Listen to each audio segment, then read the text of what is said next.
ఇక్కడ ఏమంటాడు, తప్పు జరిగిందని పొంగులేటి ఒప్పుకున్నాడు. తప్పు జరిగినప్పుడు నువ్వు రెవెన్యూ శాఖ మంత్రిగా కొనసాగడం అనైతికం. నీకు నైతికత ఉంటే, నీకు నిబద్ధత ఉంటే, నీకు నిజాయితీ ఉంటే వెంటనే రిజైన్ చేయి. తప్పు జరిగింది, క్షమాపణ చెప్తున్నాను చెప్పినావు కదా, మరి ఇమ్మీడియట్గా రిజైన్ చేయి అయిపోతుంది కదా. చేయవు, ఎందుకంటే పదవులు కావాలి, మనకు పదవులు ఉంటేనే పైసలు వస్తాయి. సో 22A ప్రైవేట్ ఆస్తులకు ఇబ్బంది నిజమే, బాధితులకు ప్రభుత్వ తరపు క్షమాపణలు అంటూ చేస్తున్నాం. నెలాఖరుకు సమస్యలే పరిష్కరిస్తాం, క్రమబద్ధీకరణ ఉత్తర్వులు ఉన్నవి తొలగిస్తాం, ఫిర్యాదు కోసం టోల్ ఫ్రీ నెంబర్, విలేకరులతో మంత్రి పొంగులేటి అంటూ చూస్తాం. అధికారులదే తప్పంతాడ. అధికారులది తప్పంటే మరి మీరేం చేస్తున్నారు? చక్కెర పని చేస్తున్నారా అధికారులు తప్పు చేసినప్పుడు?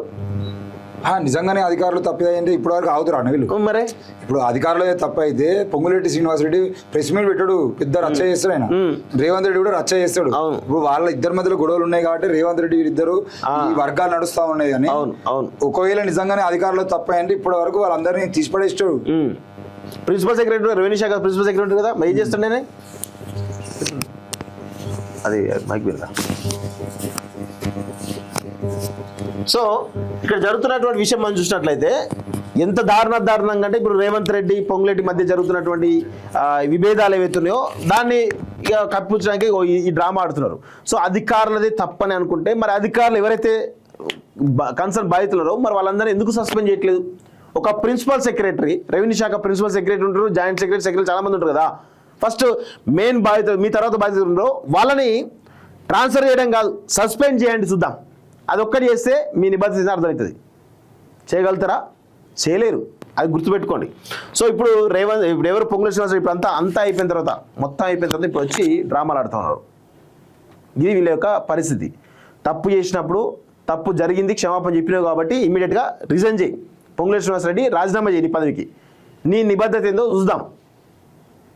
అసలు క్షమాపణలు ఎవరికి కావాలన్నా? క్షమాపణ కాదు కదా, నువ్వు రాజీనామా చేసి ఆ రాజీనామా చేయడం ఒకటే కాదు, తప్పకుండా నువ్వు తెలంగాణ ప్రజలకు ఏ విధంగా అయితే క్షమాపణ చెప్పినావో అదే విధంగా అన్ని విషయాలలో ఇప్పుడు 22A ఎంత స్కామ్ జరిగింది, ఆ బాధితులు ఎవరైతే ఉన్నారో వాళ్ళందరినీ బయట తీసుకొచ్చి ఈ 22A అడ్డం పెట్టుకుని అధికారులు కూడా సంపాదించుకున్నారు. బెదిరించేంత బెదిరించారు. మీ కాంగ్రెస్ కార్యకర్తల దగ్గర మొదలుకుంటే అధికారుల వరకు ప్రతి ఒక్కరు మీ భూమి మేం చెప్పిస్తామని చెప్పేసి ఆ ముందస్తు డబ్బులు తీసుకొని నేను ఎమ్మెల్యేతో మాట్లాడతా, ఎంపీతో మాట్లాడతా, మంత్రితో మాట్లాడతా, అధికారులతో మాట్లాడతా, ఎక్కడికక్కడ ఆ నిషేధ జాబితాలో ఉన్నటువంటి వాళ్ళ దగ్గర బెదిరించి డబ్బులు తీసుకొని పెద్ద దందా నడిపిస్తున్నారు. ఆ డబ్బులన్నీ వెనక్కి ఇస్తారా? మరి ఎవడు ఇవ్వాలి? నువ్వు ఇస్తావా, రేవంత్ రెడ్డి ఇస్తారా? ఇక్కడ ఒకటి, రంగారెడ్డి జిల్లాలో ఓ రైతు తనకు ఉన్నటువంటి 12 ఎకరాల భూమిలో 2 ఎకరాలు భూదాని కింద ఇవ్వగా ఆ 2 ఎకరాలు 22A పెట్టాల్సిన అధికారులు 12 ఎకరాలు పెట్టడంతో రైతు ఇబ్బంది పడే పరిస్థితి ఏర్పడిందని వివరించారు. ఇప్పుడు దీన్ని సెటిల్ చేయాలంటే 10 ఎకరాలు, ఎకరం 20-25 కోట్లు ఉంటాయి, 200 కోట్లు పలుకుతుంది ఆ భూమి అంతా. ఇప్పుడు ఆ రైతు ఇప్పుడు పోయి నాకు ఇది 22A నిషేధ జాబితాలో ఉంది వదిలేయండి అని చెప్పైతే ఆయనకు 2 ఎకరాల 3 ఎకరాల 4 ఎకరాల విలువ కట్టి ఇవ్వాలి. అంటే ఎంత ఇవ్వాలి? ఎంత దారుణంగా ఉంది చూడండి ఒకసారి. ఇప్పుడు ఆ భూదాన్ భూముల అదేందన్నా, అక్కడ భూదాన్ భూములే, అదే ఇక్కడ భూదాన్ భూములే.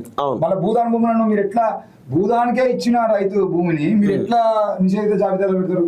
చూడు, జూబ్లీ సొసైటీ ఆస్తులు 22A జాబితాలో పెట్టారని సీఎం ఇంటిని కూడా నిషేధ జాబితాలో పెట్టారా అని విలేకరులు ప్రశ్నించారు. సీఎం ఇల్లు ఉంటే నా ఇల్లు కూడా ఉంటుంది అని కదా అని మంత్రి సమాధానించారు. మరి ఉన్నదా లేదా చెప్పిండా?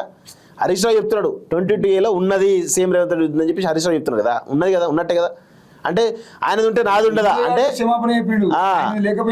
ఆయనది కూడా ఉన్నది. ఇప్పుడు వాళ్ళ భూముల కేసు వస్తుంది కాబట్టి ఇప్పుడు మొత్తం అన్నింటినీ అడ్జస్ట్ కనబడతా ఉంది తప్ప ఏం లేదు ఇక్కడ. సో జూబ్లీ సొసైటీకి సంబంధించి 357 ప్లాట్ల వరకు 22A చేరాయని తెలిపారు.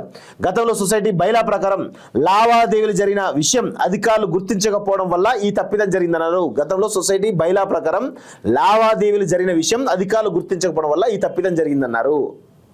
చూడండి, లావాదేవీల వివరాలు పేపర్ మీద ఉన్నా ఆన్లైన్లో లేవని తెలిపారు. ఈ లోపాలను సరిదిద్దామని చెప్పారు. ఇందుకు బాధ్యులైన అధికారులపై విచారణ జరుగుతుందని, చట్టపరంగా చర్యలు తీసుకుంటామని అన్నారు. హైదరాబాద్లో చాలా చోట్ల TSLR survey number, ward, black wise survey నెంబర్లు ఉంటాయని తెలిపారు.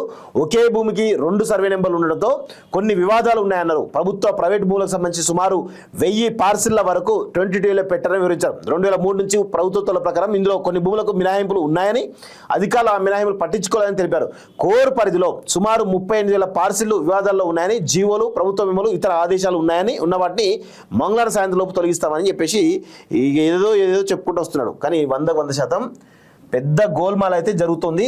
నాకు తెలిసి వందల వేల ఎకరాల భూములకు సంబంధించినటువంటి విషయంలో గోల్మాల్ జరుగుతుందనేది చాలా స్పష్టంగా అర్థమవుతుంది. తెలంగాణ ప్రజలారా గుర్తుపెట్టుకోండి, వీళ్ళు కాంగ్రెస్ ప్రభుత్వం, రేవంత్ రెడ్డి కానీ ఈ పొంగులేటి ఎవరైతే ఉన్నారో వీళ్ళు తెలంగాణను పాలించడానికి రాలేదు, తెలంగాణను దోచుకోవడానికి, దాచుకోవడానికి మాత్రమే వచ్చారు అనే విషయాన్ని గుర్తుపెట్టుకోవాలి.